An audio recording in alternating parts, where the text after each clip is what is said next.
The phone rang at 2 a.m. A shrill cry slicing through the silence of my empty apartment. I jolted awake, heart pounding, the weight of Grandma's funeral still clinging to me like damp earth. Who calls at this hour, when grief already feels like a thief in the night? I fumbled for the phone, my fingers trembling as I answered. Hello. My voice cracked, raw from crying. A stranger's voice, smooth and deliberate, came through. Elliot, your grandmother left you something. Something she never told anyone. My breath caught. Grandma Ellie, the woman who raised me, who taught me to tie my shoes and face the world's cruelty with a stubborn smile, had been gone 3 days. What could she possibly have hidden? I grew up in Willow Creek, a sleepy town in upstate New York where everyone knew your business but pretended they didn't. Grandma's house, a creaky Victorian with peeling paint, was my sanctuary. She was the only one who didn't flinch when I came out at 16. The only one who held me when my parents turned their backs. Now, at 24, I was alone, sorting through her life's remnants photo albums, chipped teacups, and memories that cut deeper than I expected. The stranger on the phone introduced himself as Caleb, a lawyer from Albany. Meet me tomorrow at the Willow Creek Diner, he said. You're her true heir, Elliot. Not just the house. There's more. His words hung in the air, heavy with secrets. I didn't sleep after that. How could I? Grandma was my rock, my confidant. If she'd kept something from me, what else didn't I know about her? About myself. The next morning, I drove to the diner, the autumn leaves swirling like ghosts across the road. The place smelled of burnt coffee and nostalgia, its red vinyl booths unchanged since I was a kid sneaking fries from Grandma's plate. Caleb was waiting in the corner, a man in his 30s with sharp cheekbones and a navy scarf that seemed too elegant for this town. He stood when I approached, his eyes scanning me like he was piecing together a puzzle. Elliot Harper? He asked, extending a hand. I nodded, shaking it, my palms clammy. He slid a manila envelope across the table. Your grandmother left a letter. And a key. I stared at the envelope, my name scrawled in her familiar, looping handwriting. My chest tightened. Why hadn't she given this to me herself? I tore it open, my hands unsteady. Her letter was short, her words like a whisper from the grave. My dearest Elliot, forgive me for what I couldn't say. The key unlocks the attic chest. It's time you know who you are. The key was small, brass, and cold in my palm. I looked at Caleb, searching his face for answers. What does this mean? I asked, my voice barely above a whisper. He leaned forward, his gaze steady. Your grandmother wasn't just Ellie Harper. She was Eleanor Grayson, a woman with a past she buried long ago. That chest holds the truth and it's tied to you. His words sent a chill down my spine. Eleanor Grayson. I'd never heard that name. What past? What truth? I drove back to Grandma's house, the key burning a hole in my pocket. The attic was a place I'd rarely gone dusty. Cluttered. A maze of forgotten things. I climbed the narrow stairs, each creak echoing my racing heartbeat. The chest was there, tucked under a window, its wood worn but sturdy. I knelt, inserted the key, and turned it. The lock clicked open. Inside, I found letters, photographs, and a journal, all tied with a faded red ribbon. The first photo stopped me cold, a young grandma, laughing, her arm around a man I didn't recognize. He had my eyes hazel, piercing, unmistakable. My hands shook as I opened the journal. Her words spilled out. Raw and unfiltered. I loved him. But the world wouldn't let us be. I gave him up to protect him. To protect you, Elliot. I sat back, my breath shallow. Who was this man? And why had she hidden him from me? The journal spoke of a love forbidden, a life she'd fled, and a son she'd given up. My father. No, that couldn't be right. My dad was a distant man who'd never understood me. But the dates, the details, they pointed to something impossible. Was I not who I thought I was? Caleb's voice echoed in my mind. You're her true heir. But heir to what? A secret? A lie? I needed answers. And Caleb seemed to know more than he was letting on. I called him, my voice sharp. Meet me again. Tomorrow. I need to know everything. He agreed. But there was a hesitation in his tone, like he was holding something back. That night, I couldn't sleep. The journal haunted me, its pages filled with Grandma's regrets and a love she'd sacrificed. I thought of my own life, struggles to be seen, to be loved as I am. I'd always thought Grandma understood me because she was kind. Now, I wondered if she'd lived my pain, too. Had she loved someone the world wouldn't accept? Was that why she'd fought so hard for me? The next day, Caleb was at the diner again. But this time, he wasn't alone. A man sat beside him, older, with weathered hands and those same hazel eyes from the photograph. My heart stopped.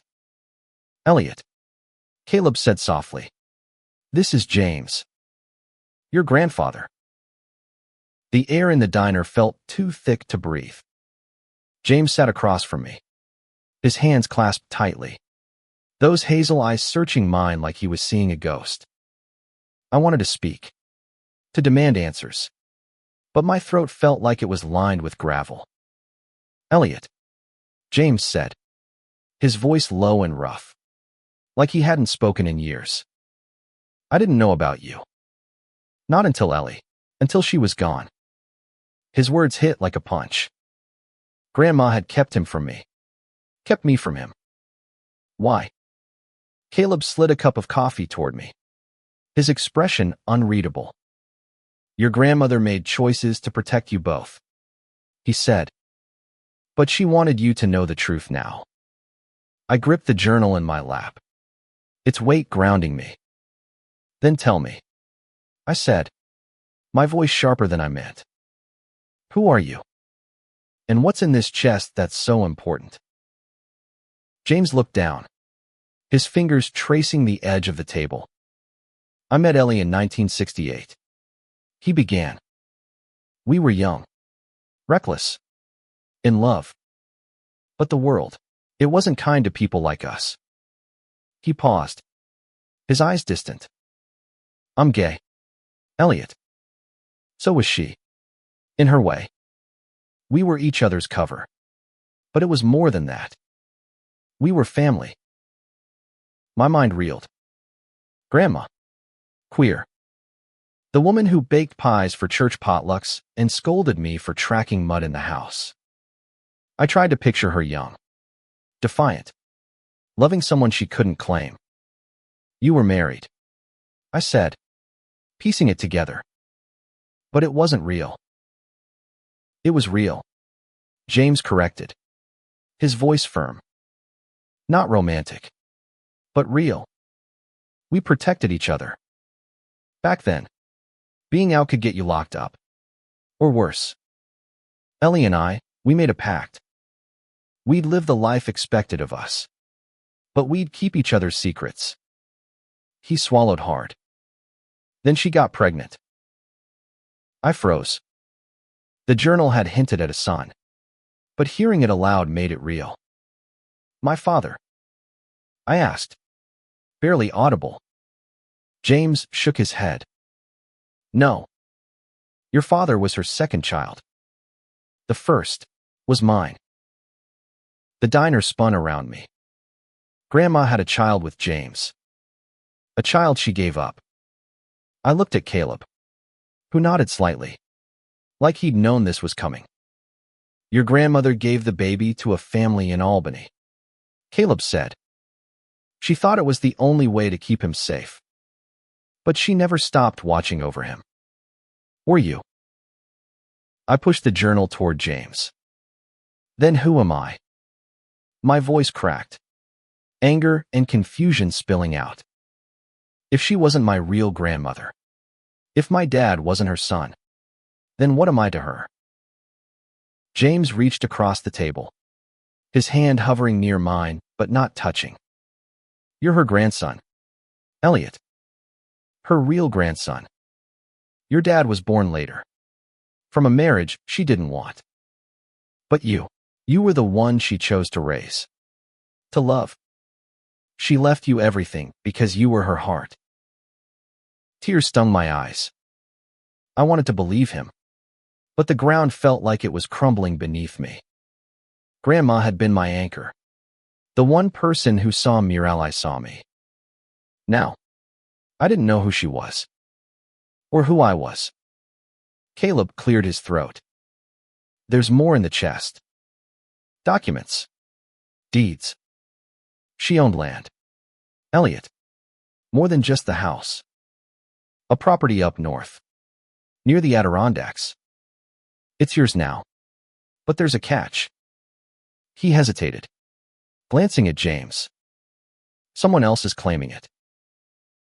Who? I demanded, my pulse racing. Caleb's eyes darkened. Your uncle. Her first son. He found out about the inheritance and wants it all. I leaned back, stunned. An uncle I'd never known existed, now fighting me for something I didn't even understand. James spoke up, his voice softer now. His name is Michael. He's complicated. Ellie kept tabs on him, but he grew up angry, feeling abandoned. He doesn't know about me, or the truth about Ellie. He thinks he's entitled to everything she left behind. I drove home in a daze, the journal and key rattling in the passenger seat. The idea of an unclean stranger challenging me for Grandma's legacy felt like a betrayal. But more than that, I couldn't shake the image of Grandma as a young woman, hiding her truth to survive. Had she been happy? Had she ever been free? That night, I read more of her journal.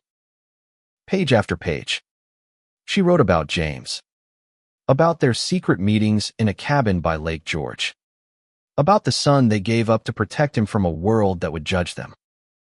She wrote about me, too, how I reminded her of herself, how my courage to live openly gave her hope. You're my redemption, Elliot, she wrote. I couldn't be me, but you can. The next morning, I called Caleb. I want to see the land, I said, and I want to meet Michael. If this was Grandma's legacy, I wasn't letting it go without a fight. Caleb agreed to arrange it, but his voice held a warning. Michael's not like you, Elliot. He's driven by resentment. Be careful.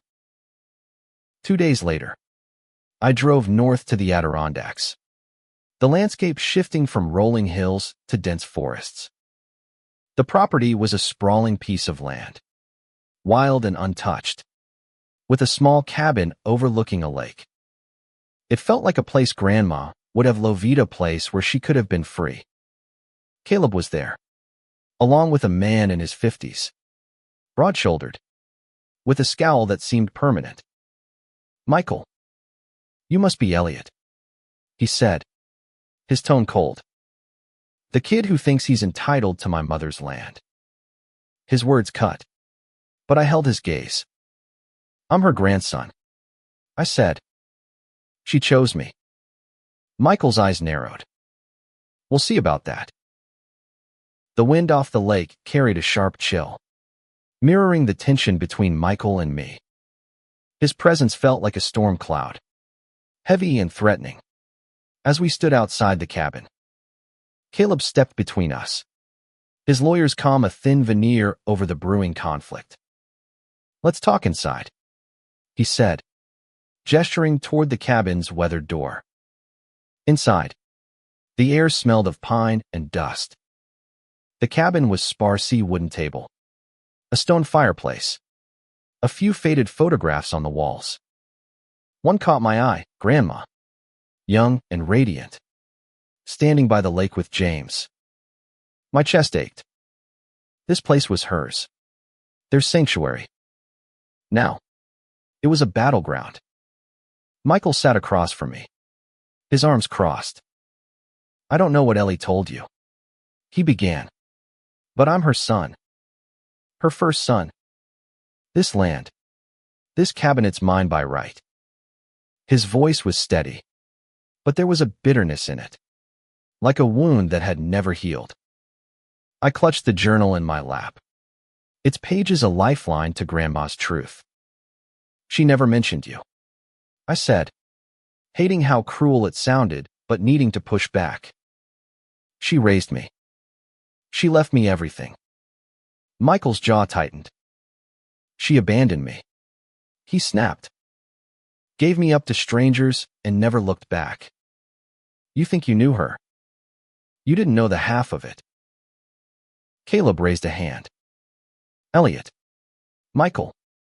This isn't about who knew her better. Ellie's will is clear. The land goes to Elliot. But Michael's contesting it, claiming emotional distress and abandonment." He slid a stack of legal papers toward me. "The courts will decide unless you two can agree." I stared at the papers, my mind racing. Grandma's journal had painted a picture of sacrifice, not abandonment. She'd given Michael up to protect him, to give him a life she couldn't. But how could I explain that to a man who'd spent decades feeling unwanted? I looked at Michael, searching for a trace of Grandma in him. His hazel eyes. James's eyes were the only clue. "Why do you want this land?" I asked, softening my tone. "You don't even know her." Michael leaned forward, his voice low. "Because it's all I have left of her. She owed me that much." His words hung heavy, and for the first time, I saw the pain behind his anger. He wasn't just fighting for land. He was fighting for closure. That night, I stayed in the cabin, the journal open beside me. Grandma's words filled the silence. I gave him up because I loved him. But love doesn't erase loss. I thought of my own loss-me parents' rejection, the loneliness of being different in a small town. Michael and I weren't so different. We'd both been shaped by Grandma's choices, her secrets. The next morning, I found Michael by the lake, skipping stones across the water. He didn't look at me as I approached. I read her journal. I said, "She didn't abandon you. She loved you. She thought she was saving you." He laughed, a bitter sound. "Saving me. She left me with people who didn't want me either. I grew up in foster homes. Elliot, you got her love. I got nothing." I wanted to argue, to defend her, but his pain was real. I sat beside him, the silence stretching between us. Finally, I said, "She kept you a secret to protect you. She was queer. Michael. She and James, they couldn't be themselves. They gave you up so you could have a chance." He turned to me, his eyes sharp. "Queer? Her?" I nodded, handing him the journal. "Read it. She wrote about you. About how much it broke her to let you go." He took the journal, his hands trembling slightly. For a moment, he just stared at it, like it was a bomb that might go off. Over the next few days, we stayed at the cabin, an uneasy truce between us. Michael read the journal, page by page, his expression shifting from anger to something softer, more broken. I watched him, wondering if we could ever bridge the gap between us. Caleb checked in, his presence a reminder of the legal fight looming over us. But the more I learned about Michael, the less I wanted to fight. He told me about his life bouncing between foster homes, struggling to find his place, always wondering why his mother didn't want him. I told him about mine coming out in a town that whispered behind my back, finding refuge with Grandma, losing her too soon. We were strangers, but her love tied us together, fragile as it was. One evening, as the sun set over the lake, Michael handed me the journal. "She really loved me?" he asked, his voice small. I nodded. She loved us both, in her own way. He looked out at the water, his shoulders slumping. "I don't know if I can forgive her," he said, "but I want to understand." I felt a spark of hope. Maybe this land, this cabin, wasn't just about ownership. Maybe it was about healing, about reclaiming what Grandma had lost. I thought of her sacrifices, her hidden life, and how she'd fought for me to live openly. I wanted to honor that, not just for me, but for Michael, too. "Caleb," I said the next morning, my voice steady, "I want to propose something. A way to share the land." Michael looked at me, surprised. Caleb raised an eyebrow. "You sure about this, Elliot?" I nodded. Grandma's legacy wasn't just a deed or a chest of secrets. It was Usher family, broken but still hers. The fire crackled in the cabin's fireplace, casting shadows on the walls as Michael and I sat across from each other. The journal lay on the table between us, its pages worn from our hands. Caleb had left for the night, promising to draft a proposal for splitting the land. But the real work was here, in this room, between two men bound by a woman neither fully understood. "I don't want to fight you," I said, breaking the silence. This place meant something to her. It should mean something to us. Michael's eyes flicked to mine, guarded but curious. "What are you suggesting?" he asked, his voice gruff but less hostile than before.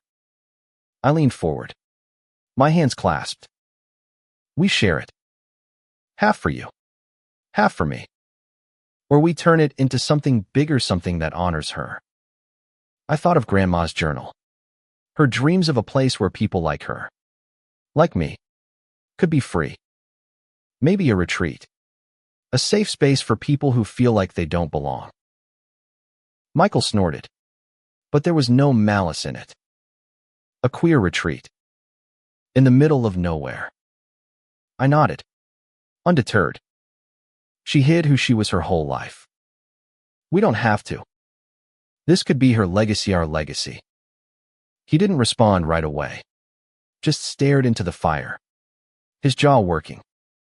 The idea had come to me the night before, as I'd read more of her journal.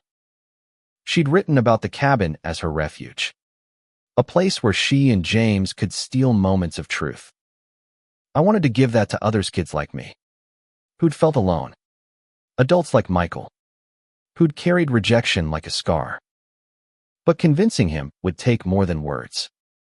Over the next few days, we worked side by side, clearing brush around the cabin, fixing broken windows, talking when the silence grew too heavy. Michael wasn't warm, but he wasn't cold either.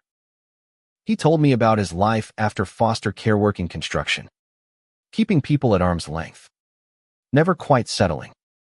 I shared stories of Grandma, her stubborn streak, her secret stash of romance novels, the way she'd cry at old love songs when she thought I wasn't listening. One afternoon, as we patched the cabin's roof, he asked, "You ever hate her for keeping secrets?" I paused, hammer in hand. "Sometimes," I admitted. But I think she was scared. Not for herself, but for us. He nodded, like he understood.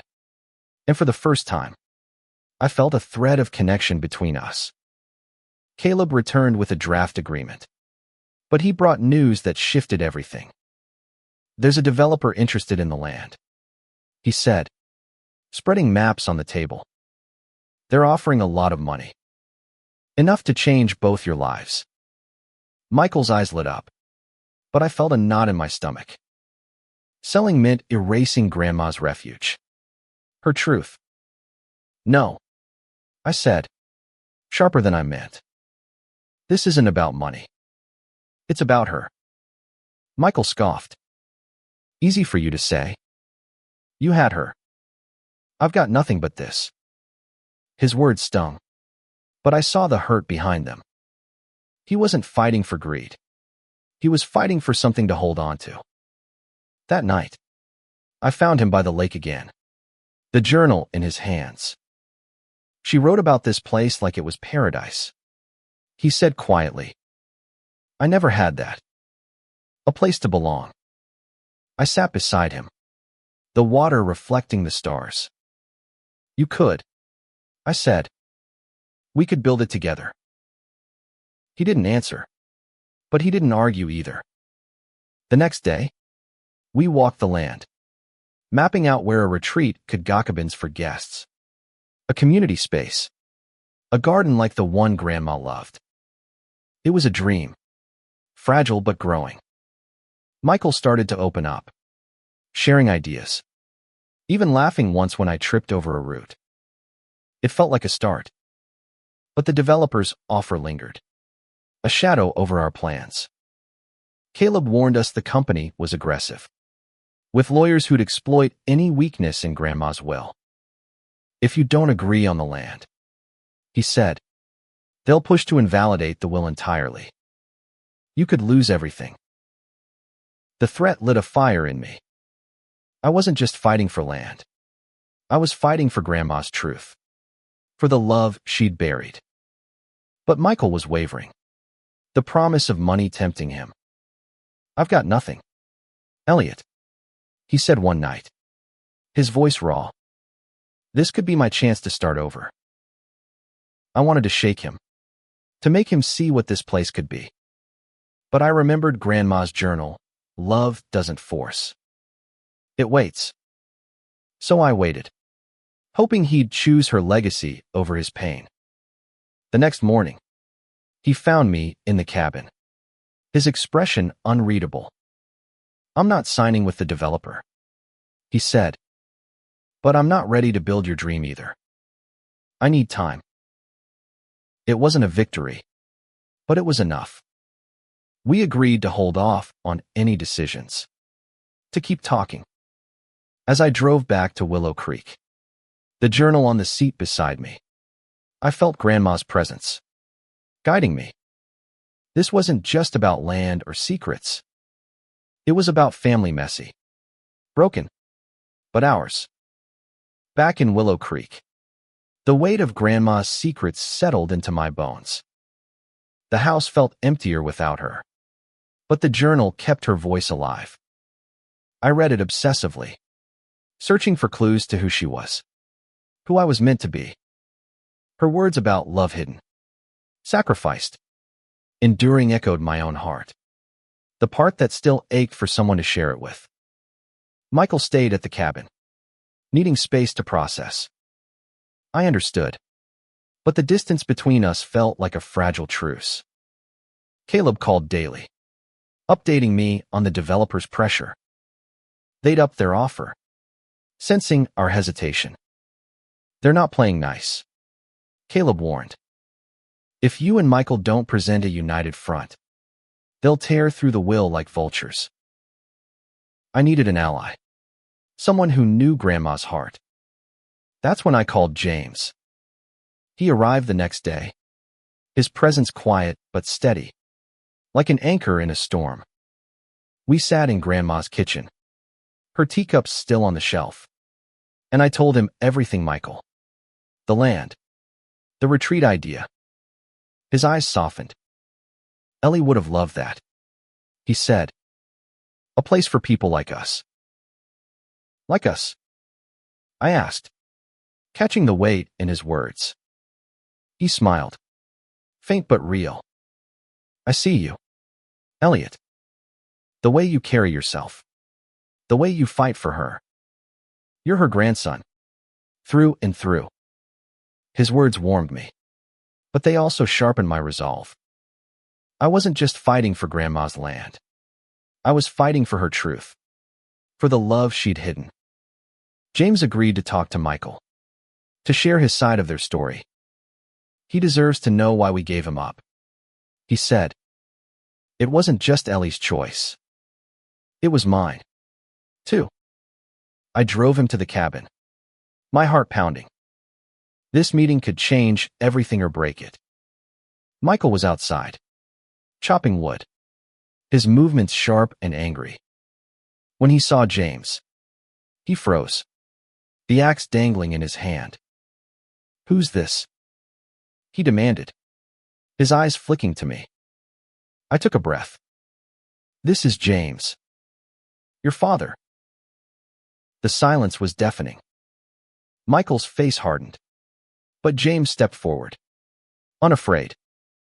I didn't know about you until recently, he said, but I've carried you in my heart every day. Michael laughed, a harsh sound. You expect me to believe that? You left me. Both of you. James didn't flinch. We were young, scared. The world wasn't safe for people like us. We thought giving you up was the only way to protect you. He reached into his pocket, pulling out a faded photo of him and Grandma, holding a baby. Michael, we never stopped loving you. Michael stared at the photo, his hands trembling. I saw the boy in him, the one who'd grown up unwanted, now faced with a truth that reshaped his pain. Why now? He whispered. Why tell me now? James's voice broke. Because Ellie's gone, and you're all I have left of her. I left them to talk, driving back to the cabin's edge, giving them space. When I returned, Michael was quieter, his anger dulled but not gone.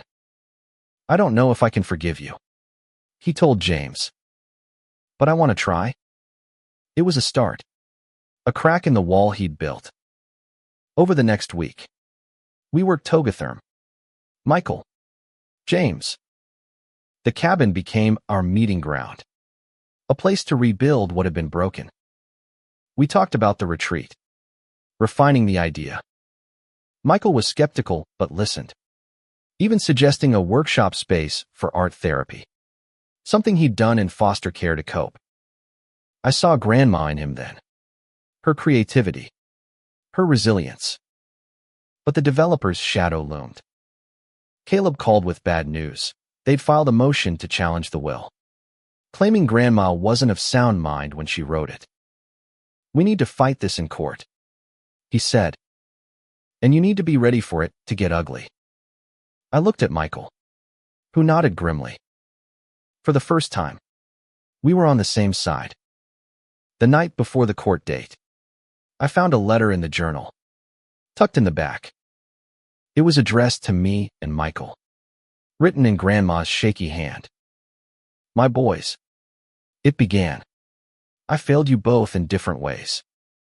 But this land is my apology, my hope. Build something beautiful with it. Build a home. Tears fell as I read it aloud to Michael and James.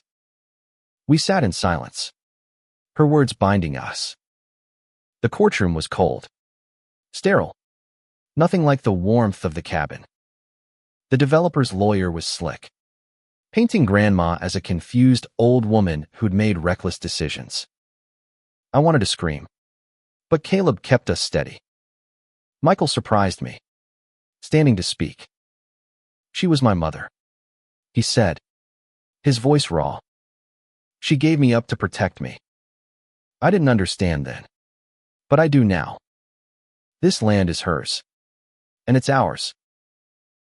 The judge listened, her face unreadable.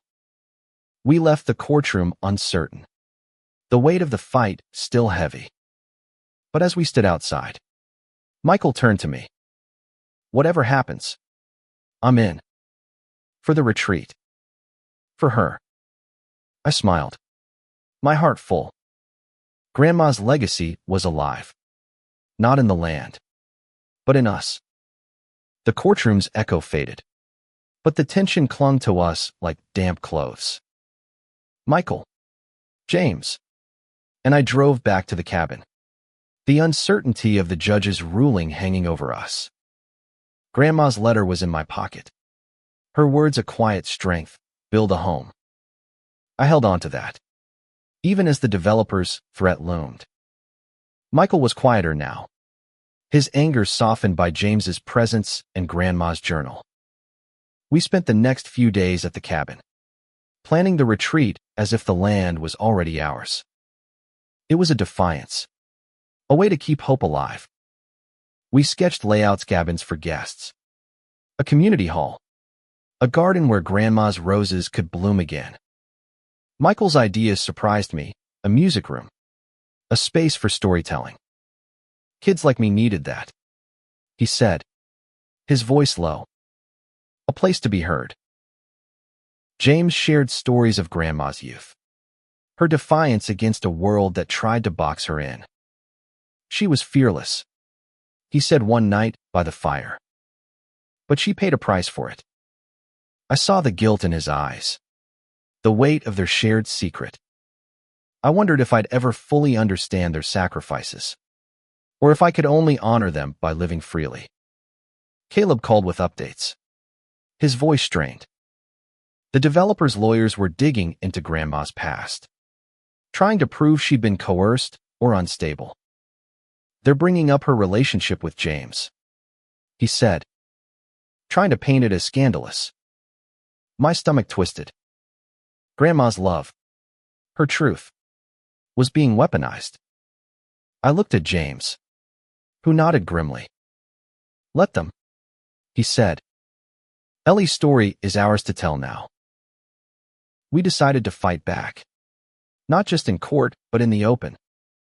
I contacted a local journalist, someone I'd known from high school who'd always been kind. I shared Grandma's story, her hidden life, her love for James, the son she gave up, the grandson she raised. I didn't name Michael, respecting his privacy, but I spoke of the retreat, our dream to make her land a haven. The article went viral. Small-town gossip turned into a rallying cry. People sent messages of support, donations, even offers to volunteer. Michael read the article, his expression unreadable. You didn't have to do that, he said. Put her out there like that. I braced for anger, but he sighed. But I'm glad you did. She deserves to be seen. It was the closest we'd come to understanding each other, a bridge built on her memory. The court date loomed closer, and Caleb prepared us for the worst. If we lose, he said, the developer will bulldoze the land. You'll get a payout. But the cabin, the retreat, it's gone. Michael's jaw tightened, but he didn't waver. We're not losing, he said. I felt his resolve strengthen mine. This wasn't just about us anymore. It was about everyone who'd ever felt cast out. The night before the hearing, I walked to the lake, the stars bright above. I thought of Grandma, of her courage to love in a world that didn't allow it. I thought of my own heart, the loneliness I'd carried since coming out, the relationships that had faltered under small-town judgment. I hadn't let myself hope for love. Not really. But standing there, I felt a spark, a longing to build not just a retreat, but a life. The next day, the courtroom was packed. Locals, activists, even strangers who'd read the article filled the seats. The developer's lawyer droned on, But our side bolstered by Caleb's meticulous work and Grandma's journal told a different story. I testified about her love, her sacrifices, her dream for the land. Michael spoke too, his voice steady as he described finding her journal, learning she'd never stopped loving him. The judge's ruling came swiftly. The will stood. The land was ours.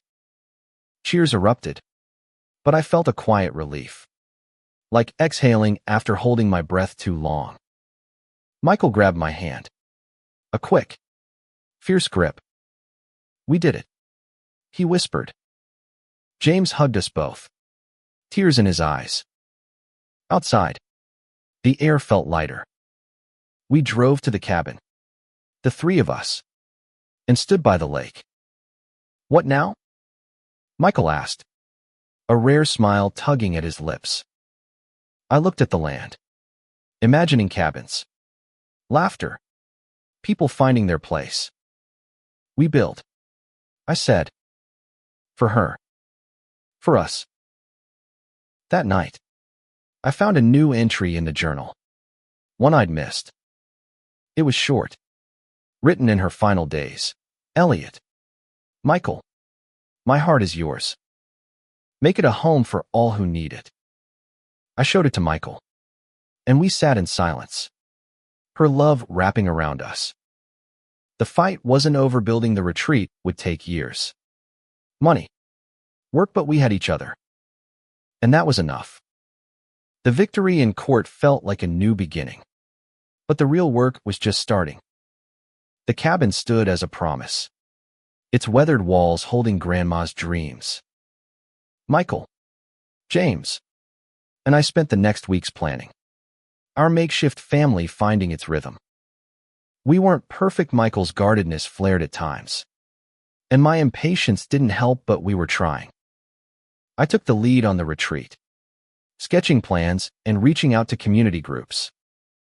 The article had drawn attention, and soon, volunteers arrived, locals, queer activists, even a carpenter who'd known Grandma. They brought tools, ideas, and stories of their own, weaving a tapestry of hope around the land. Michael surprised me, diving into the logistics, his construction background a godsend. He'd grunt about hippie dreams but stayed late, hammering nails beside me. James became our storyteller, sharing Grandma's past with anyone who'd listen. He spoke of her courage, her love, her regrets, turning her secrets into a legacy. One evening, as we sat around a bonfire, he told the volunteers about their pact, their hidden life. Ellie wanted this place to be free, he said, his voice thick. You're making that real. I saw Michael wipe his eyes, pretending it was smoke. But the developer hadn't given up. They sent letters, offering more money, hinting at legal oversights. Caleb shut them down, but the pressure weighed on us. One night, I found Michael by the lake, staring at a crumpled letter. They're not stopping, he said. What if we can't do this? I knelt beside him. We can. She believed in us. He nodded, but doubt lingered in his eyes. To fund the retreat, we started a crowdfunding campaign, sharing Grandma's story online. The response was overwhelming. Donations poured in, along with messages from people who'd felt alone, unseen. One donor, a trans teen from Buffalo, wrote, "This place will save people like me." I showed it to Michael, and he smiled. A real one. Okay, he said. Let's make it happen.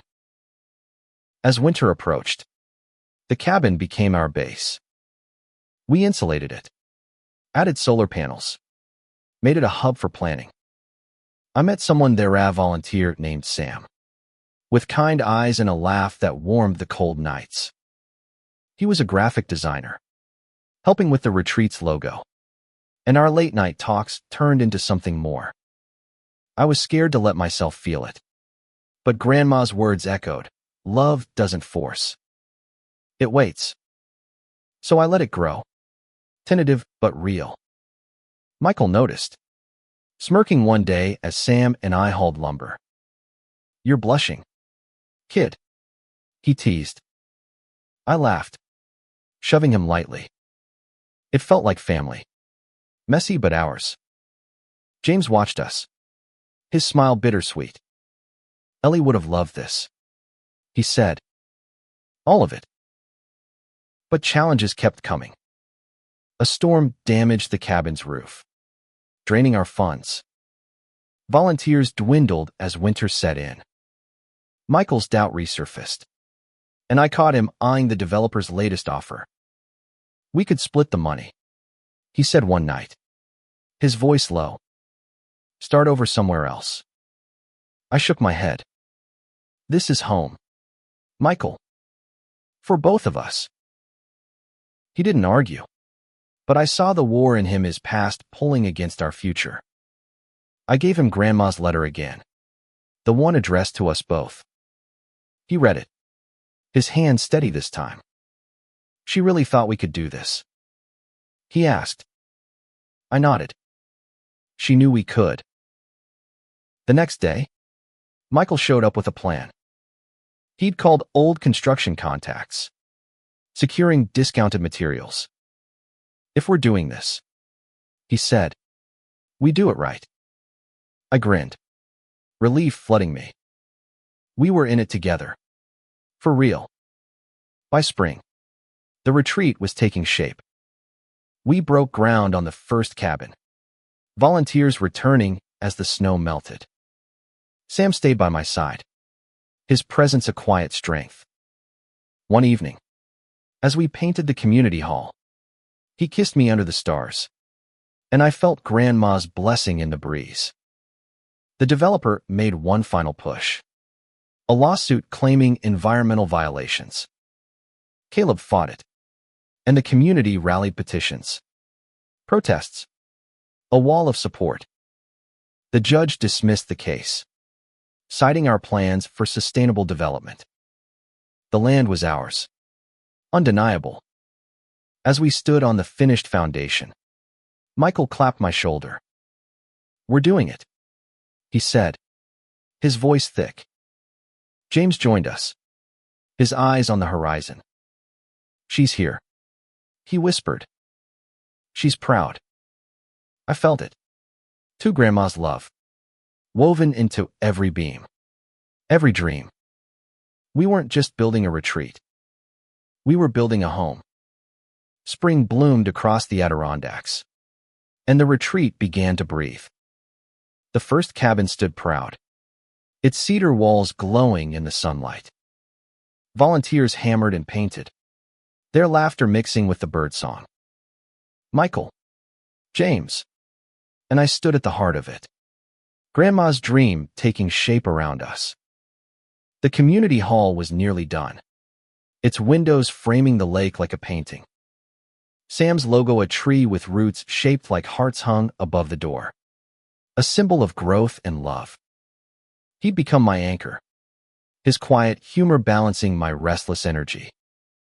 One night, as we sat on the cabin's porch, he took my hand. This place is you, he said. It's her, too. I kissed him, my heart full, knowing Grandma would have smiled.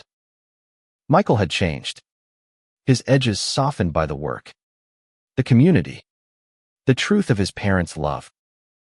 He led construction, barking orders, but always staying late to teach volunteers. One day, he pulled me aside. I was wrong, he said. About selling. About her. This is where I belong. I hugged him. No words needed. We were family. Not by blood, but by choice. James became the retreat's heart, sharing Grandma's story with every new face. He started a support group for older queer folks, their stories echoing hers. This is what she wanted, he told me, his eyes bright. A place where no one has to hide. I saw her in him, in the way he carried her love forward. The developer's shadow faded, their lawsuits exhausted. The community's support donations, volunteers, letters had built a wall they couldn't breach. Caleb, ever steady, filed the final paperwork, securing the land as a nonprofit sanctuary. You did it, he said, shaking my hand. I shook my head. We did. The retreat's opening was set for summer. We named it Ellie's Haven, a nod to Grandma's true name, Eleanor Grayson. The first guests would be queer youth, foster kids, anyone who needed a safe place. Michael designed a scholarship fund, using his share of the inheritance to ensure no one was turned away. I watched him sign the papers, pride swelling in my chest. The night before the opening, we held a ceremony by the lake. Volunteers, locals, and supporters gathered, their faces lit by lanterns. James spoke first, his voice carrying over the water. Ellie gave up so much to protect us. He said, "This place is her heart, given back." Michael stood next, his voice steady. "I spent my life angry. But here, I found her. And I found home." I spoke last, holding Grandma's journal. "She taught me to be brave," I said, my voice breaking. "To love who I am." This retreat is for everyone who's still learning that. The crowd cheered, and Sam squeezed my hand, his warmth grounding me. We lit a bonfire, its flames dancing under the stars, a beacon for all who'd come. The next day, the first guests arrived, teens with shy smiles, adults with weary eyes, all seeking refuge. I watched them explore, laugh, cry, find each other. A boy named Leo, barely 16, told me he'd never felt safe before. "This place," he said, "it's like a hug." I thought of Grandma, her arms around me as a scared kid, and knew she was here. Michael and I walked the land that evening, the retreat alive with voices. "You think she's watching?" he asked. I nodded. "She's proud." He smiled, a rare, full smile. "Yeah, me too." James joined us, his arm around Michael, and for the first time, we felt whole. Sam found me later, by the lake, the journal in my hands. "You okay?" he asked. I nodded, leaning into him. "I found her. And I found us." He kissed my forehead, and we stood there, the water reflecting the future we'd built. Ellie's Haven grew over the years, a sanctuary for thousands. Michael stayed, running the programs, his heart open. James wrote a book about Grandma, her love immortalized. Sam and I built a life together, our love a mirror of the freedom she dreamed of. The land held us all, its roots deep, its heart hers. Grandma's final journal entry stayed with me. "Love is the home you carry. Give it away, and it grows." We did, and it did. Her legacy wasn't just the land or the retreat. It was Usher family, her truth, her love, finally free.